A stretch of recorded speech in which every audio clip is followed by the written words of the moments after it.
una información en tiempo real para guardar esta capacidad de reactividad. El otro elemento es el mecanismo. El mecanismo es una forma de concentrar, canalizar los recursos de los países europeos cuando hay una respuesta. Ha sido activado 300 veces desde su creación en el 2001 hasta final de 2017. En 2017 ha sido activado solamente 32 veces, pero 5 veces en la región y últimamente para la erupción volcánica del volcán del Fuego en Guatemala. Y el equipo va a llegar este domingo, para integrar lo que son los análisis de evaluación de daños y para también apoyar el monitoreo del volcán y la detección de lares. Al nivel de la protección civil es un poquito un set, y no voy a ir en los detalles, pero al final habrá los links para ir más en profundidad, pero es un set de instrumentos que nos permiten, yo diría, tener este abanico de elementos para prepararnos. Uno, yo diría, es la asistencia por parte de los científicos. Es un poco el análisis científico, si podemos contar con el Joint Research Center, que está en Italia, y que permite anticipar, yo diría, los problemas y dar una preanálisis o un análisis rápido de un fenómeno o un impacto de este fenómeno.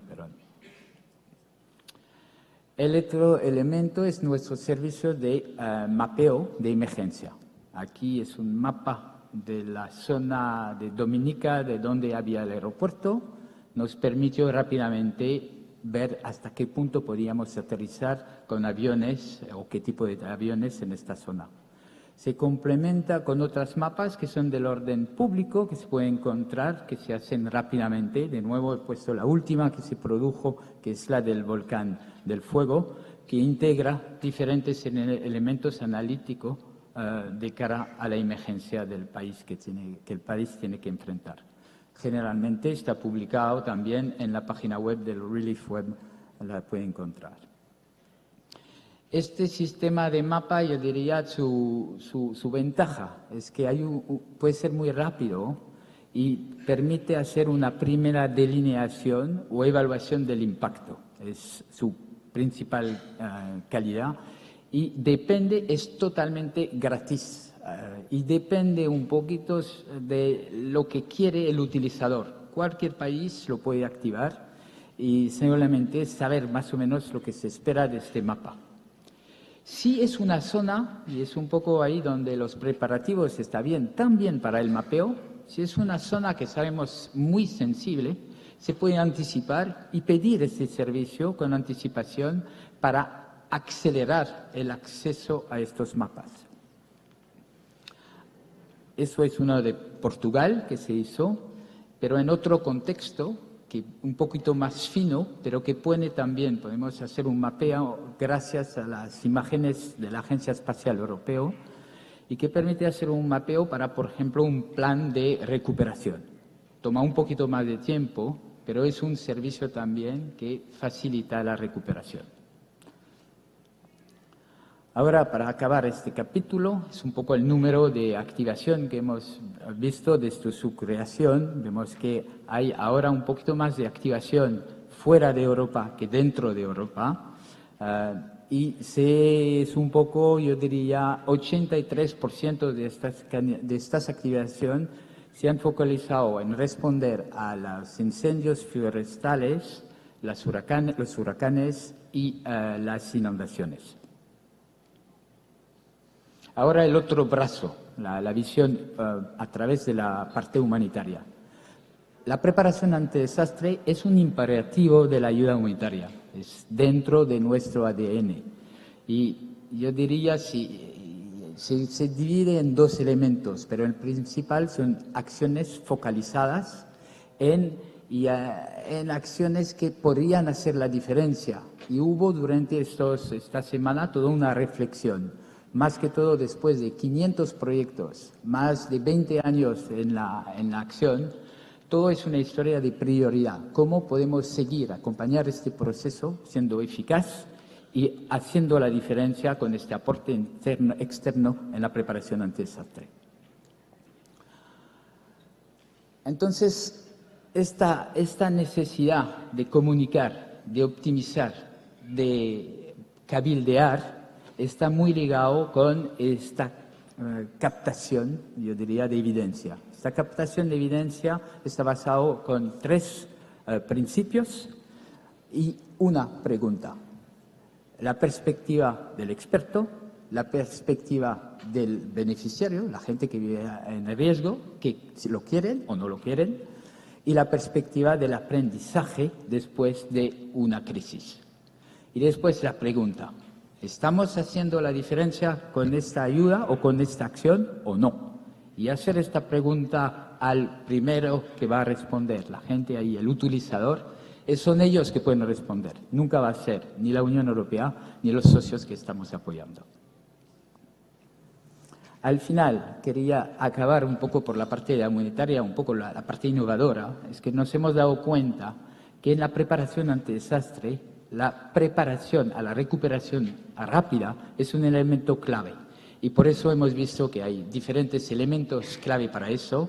Integrar más el sector privado, intentar conectarse con los sistemas de protección social, reduce la recuperación rápida o el tiempo para la recuperación rápida. Y el otro elemento es trabajando con los medios de vida. Efectivamente, anticipando estas necesidades es también parte de los preparativos. Y con eso que quería concluir. Muchísimas gracias.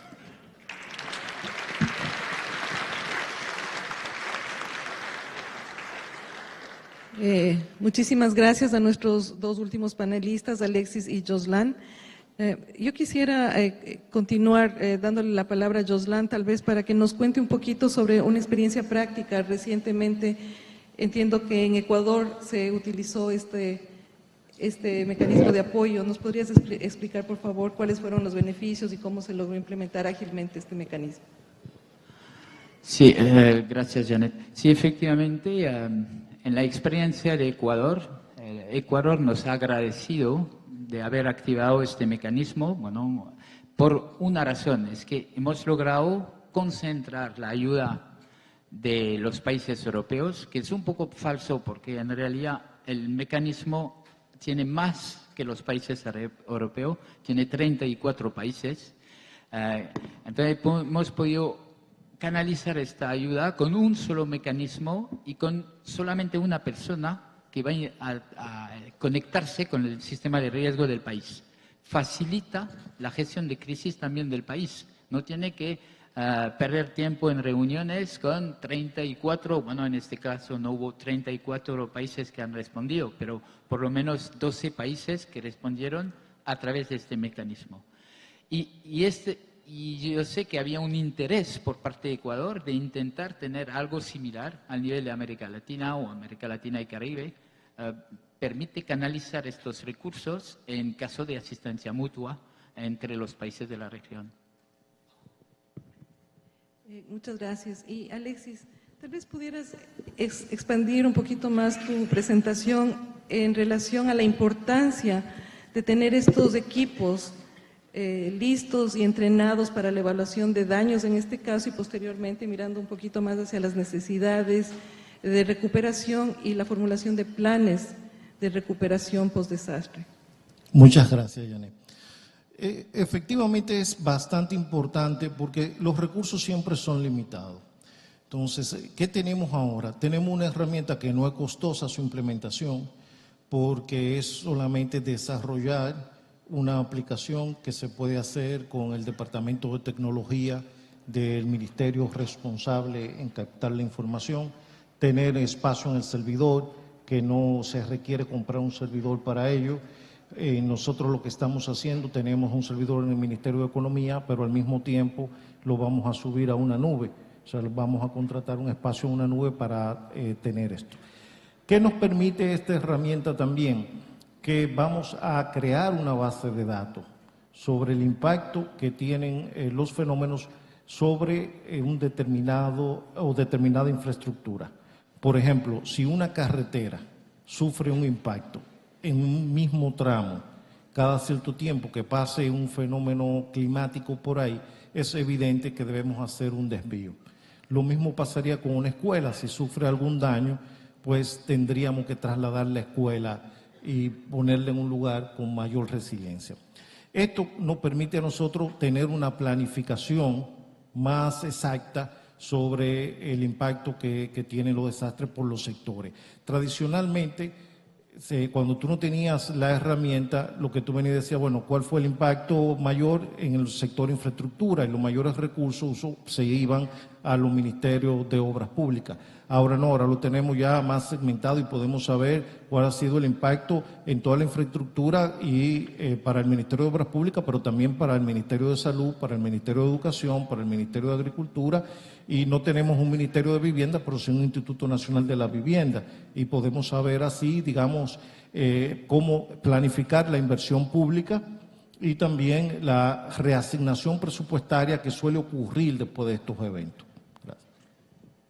Muchas gracias, Alexis. Vamos a dar paso entonces ahora a las preguntas del público. Hemos recibido numerosas preguntas.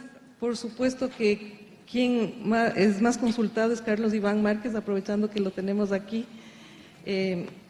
Hay algunas preguntas, quisiera seleccionar unas pocas por el tiempo que tenemos. Algunas de las preguntas están relacionadas con la capacidad y cómo generar capacidades adicionales a nivel local, cómo lograr que los gobiernos locales utilicen la normativa que existe. Bien, esa pregunta es importante en el sentido de la complementariedad. La ley nuestra habla de unos elementos claves como principios. Uno son las capacidades locales, la otra es la complementariedad y la parte subsidiaria.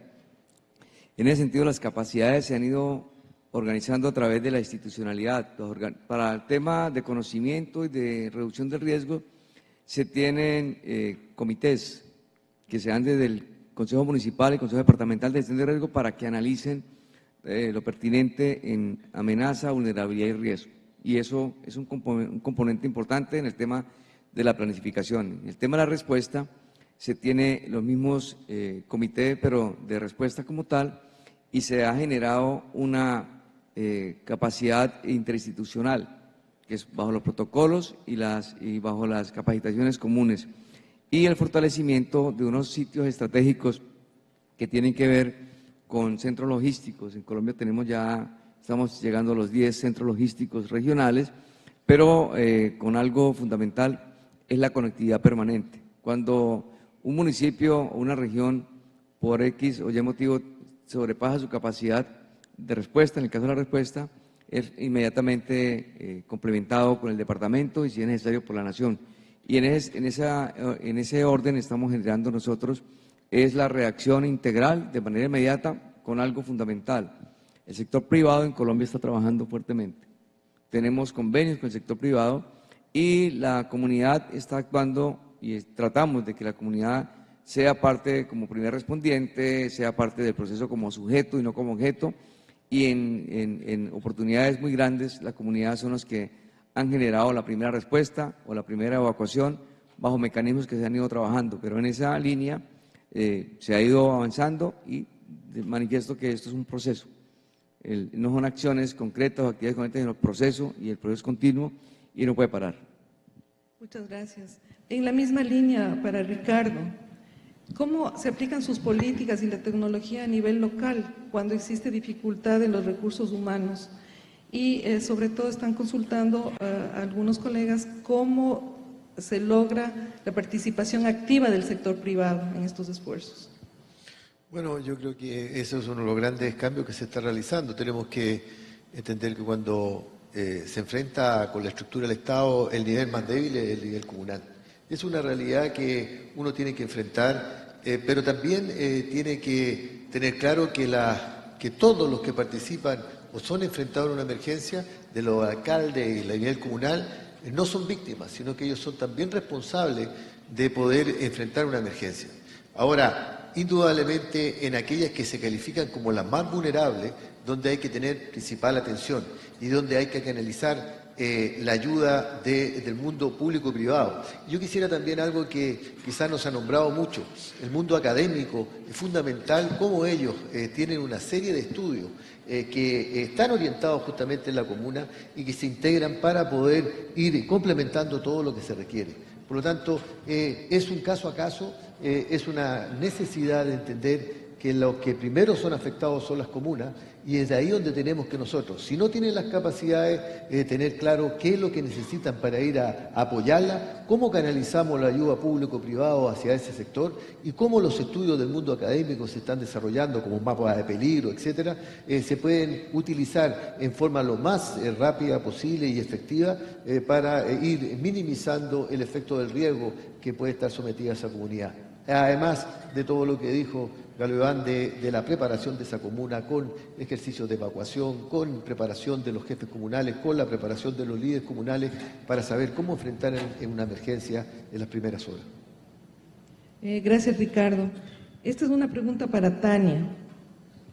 Igualmente, ¿cuáles son las alianzas estratégicas que contribuyen al trabajo que ustedes hacen a nivel comunitario? ¿Y cómo se están visibilizando algunos grupos, como por ejemplo discapacitados y otros grupos indígenas, etcétera, en estos procesos de fortalecimiento de capacidades?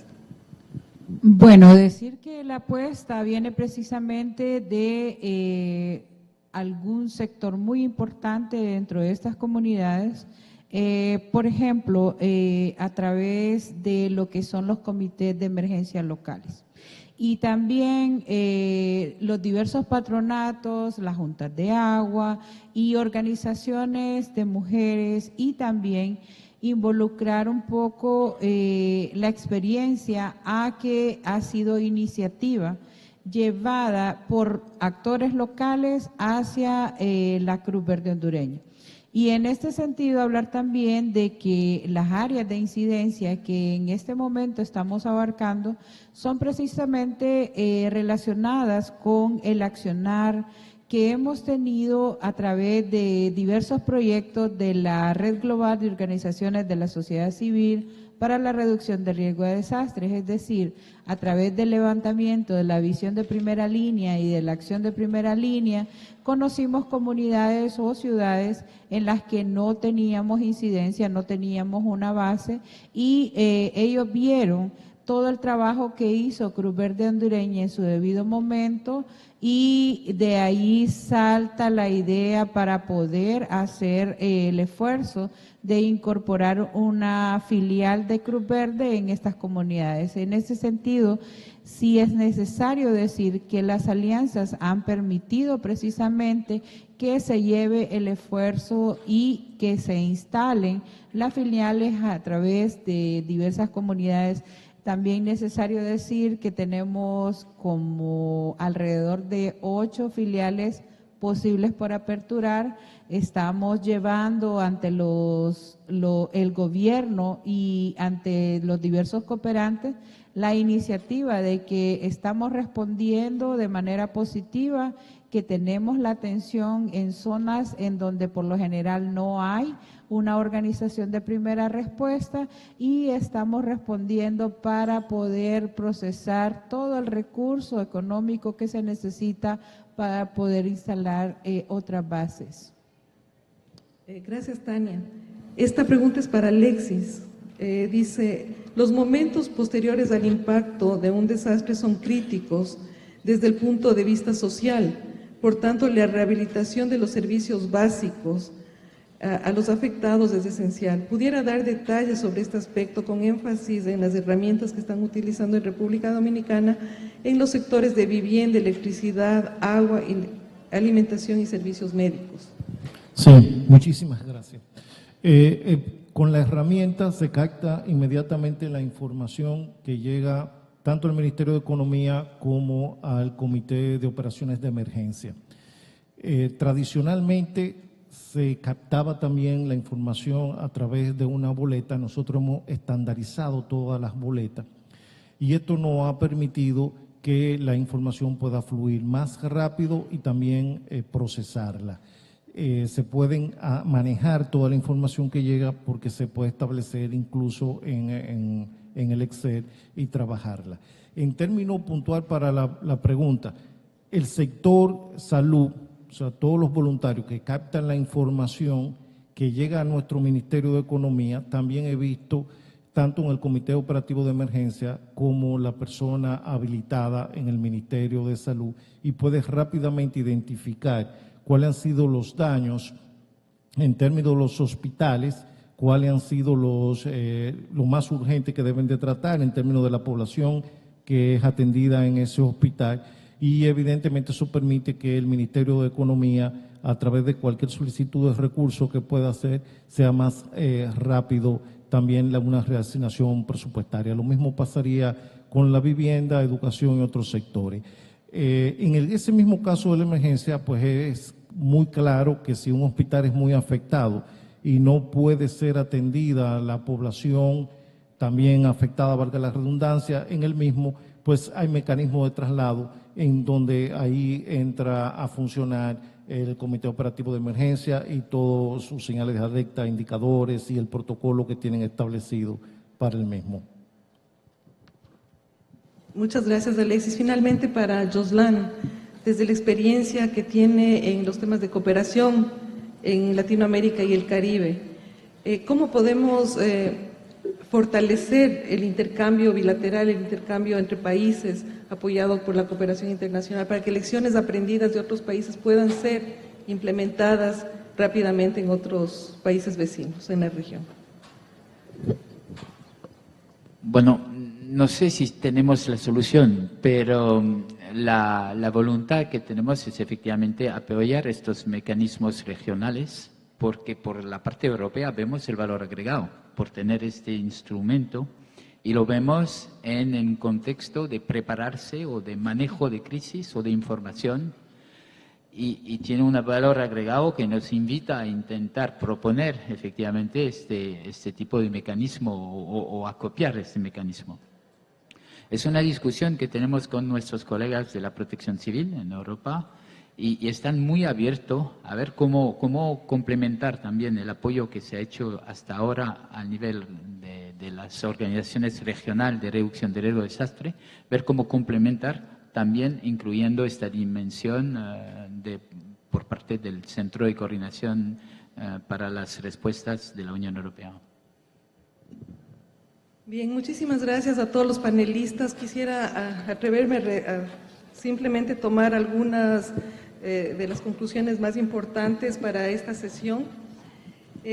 Muchos de los participantes han insistido en la importancia de contar con sólidos marcos legales, una sólida coordinación institucional, donde se trabaje de manera coordinada desde el nivel nacional hasta el nivel local.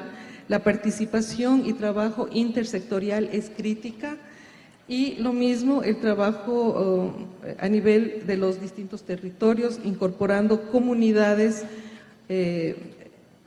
la visión y la percepción de las comunidades en estos procesos de preparación para la emergencia y para la recuperación. Es importante contar con protocolos de actuación, y esos protocolos de actuación deben ser bien informados hacia la comunidad y todos los involucrados en estos procesos, de tal manera que en el momento de la emergencia y en el momento en que queremos hacer planificación de la recuperación, haya un proceso armonizado, una respuesta coordinada entre los distintos actores. La estimación de las necesidades para el manejo de la emergencia y la recuperación puede ser hecho antes del desastre. Podemos trabajar de manera coordinada con otros organismos y socios importantes como los ministerios de finanzas, las oficinas de planificación, los ministerios sectoriales, las comunidades, para emprender estos procesos de preparativos en el largo aliento, basados, por supuesto, en información clara, información que cuente, que nos informe sobre la situación de amenazas, vulnerabilidades y riesgos, es decir, trabajando sobre la base de escenarios de daño posibles, de manera que nos permitan dimensionar el tamaño de las emergencias, dimensionar el tamaño de los procesos de recuperación, de tal manera que podamos igualmente estimar los costos de recuperación y los mecanismos de implementación de esos procesos. Finalmente, es importante hacer estos entrenamientos y simulacros con la comunidad, puesto que ellos deben estar bien informados y saber cómo se procede en situaciones complejas. Creo que voy a dejar por ahí estos puntos principales, agradeciéndoles muchísimo a ustedes por su asistencia y a los panelistas por contribuir con su conocimiento y experiencia. Muchísimas gracias.